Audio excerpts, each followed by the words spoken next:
ఇప్పటికే news line ఒక ప్రయత్నం చేస్తూ ఉంది నీళ్ల సోయి అనేటువంటి కార్యక్రమాన్ని ప్రారంభించడం కోసము మన వంతు మనం ప్రయత్నం చేస్తూ ఉన్నాం. మీ వంతుగా మీరు కూడా తెలంగాణ బిడ్డలు, మీరు కూడా తెలంగాణ ప్రేమికులు ఎవరైతే ఉన్నారో మన రాష్ట్ర హక్కులను మన రాష్ట్రానికి రావాల్సినటువంటి నీటి హక్కులను కాపాడుకునేటువంటి ప్రయత్నం చేయాలి. సో కాబట్టి జనానికి వాస్తవాలను చెప్పేటువంటి ప్రయత్నం చేద్దాం. అబద్ధాలు కాదు, వాస్తవాలు చెప్పేటువంటి ప్రయత్నం చేద్దాం.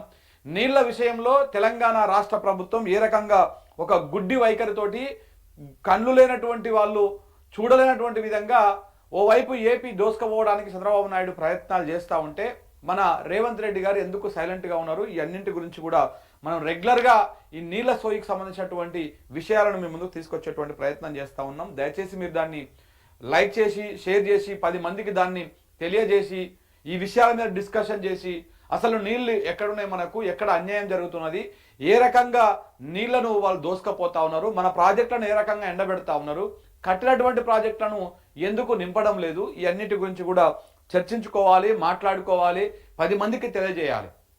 ఇప్పుడు నేను మాట్లాడే అంశము లేకపోతే మీరు వేరే దగ్గర ఎక్కడైనా చదివినటువంటి అంశము ఈ నీళ్ళకు సంబంధించినటువంటి విషయాలకు సంబంధించి ఎప్పుడైనా సరే మీరు తెలుసుకున్నటువంటి విషయాన్ని మీ లోపలనే దాచుకోకండి. నేను మరీ విజ్ఞప్తి చేస్తా ఉన్నా మిత్రులందరికీ కూడా, మీ లోపలనే దాచుకోకండి. మీ పక్కన మీ ఫ్రెండ్స్ తోటి, మీ ఫ్యామిలీ తోటి, మీ కజిన్స్ తోటి, మీ కొలీగ్స్ తోటి ఇలా చర్చించండి. అరే తెలంగాణకు సంబంధించినటువంటి నీళ్లు ఇట్లా పోతా ఉన్నాయి, రేపటి భవిష్యత్తులో మళ్ళీ మనము యుద్ధం చేయాల్సి వస్తుంది, మళ్ళీ మనం పోరాటం చేయాల్సి వస్తుంది. ఇప్పుడు మనం గలమిప్పాలి అని చెప్పేసి, గలం అంటే ఇప్పుడు మీరు రోడ్ల మీదకి వచ్చి పిడికిలు బిగించి ఆ ధర్నాలు రాస్తారోకోలు చేయాల్సినటువంటి అవసరం లేదు. మీ సోషల్ మీడియా ప్లాట్ఫామ్లో మీ వాట్సాప్ స్టేటస్లల్లో మనకు జరుగుతున్నటువంటి అన్యాయాన్ని, తెలంగాణ రాష్ట్రానికి జరుగుతున్నటువంటి అన్యాయాన్ని పెడితే చాలు, అది మీరు ఉద్యమం చేసినట్టే, మీరు పోరాటం చేసినట్టే. విషయాన్ని ఈ భావవ్యాప్తి ఇక్కడ ప్రధానమైనటువంటి అంశం. విషయాన్ని 10 మందికి తెలియజేయడమే ఇక్కడ పోరాటం. ప్రజలందరూ జాగృతం కావాలంటే విషయం తెలుసుకోవాలి. ఇంతకుముందు కంటే జమాన్లో 1969లో కానీ తర్వాత ఉద్యమం జరిగినప్పుడు కానీ తెలంగాణ తొలిదశ ఉద్యమం కానీ మధ్యదశ ఉద్యమం స్టార్టింగ్ డేస్లో కానీ సోషల్ మీడియా ఇంత భారీ ఎత్తున లేదు, మీడియా మనకు అనుకూలంగా పనిచేయలేదు, అంతా ఆంధ్ర మీడియా. కాబట్టి భావవ్యాప్తి అనేదాన్ని పుస్తకాల రూపంలో, కరపత్రాల రూపంలో ఇట్లా ఒకరికొకరు చెప్పుకున్నటువంటి అంశాలలో ఇలా మాత్రమే జరిగేది. కానీ ఇప్పుడు మనకు చాలా స్కోప్ ఉన్నది. ఒక విషయం మీద 10 మందికి ప్రచారం చేసేటువంటి అంశంలో, ఒక విషయం మీద 10 మందికి తెలియజేసేటువంటి అంశంలో నీ ఇంట్లో కూర్చొని, నువ్వు సోఫాలో కూర్చొని 10 మందికి విషయాన్ని అర్థమయ్యేటువంటి విధంగా మనం ప్రచారం చేసుకోవచ్చు. ఒక చిన్న వాట్సాప్ స్టేటస్ వల్ల నీ కొలీగ్స్కి, నీ బంధువులందరికీ కూడా విషయం అర్థమవుతుంది.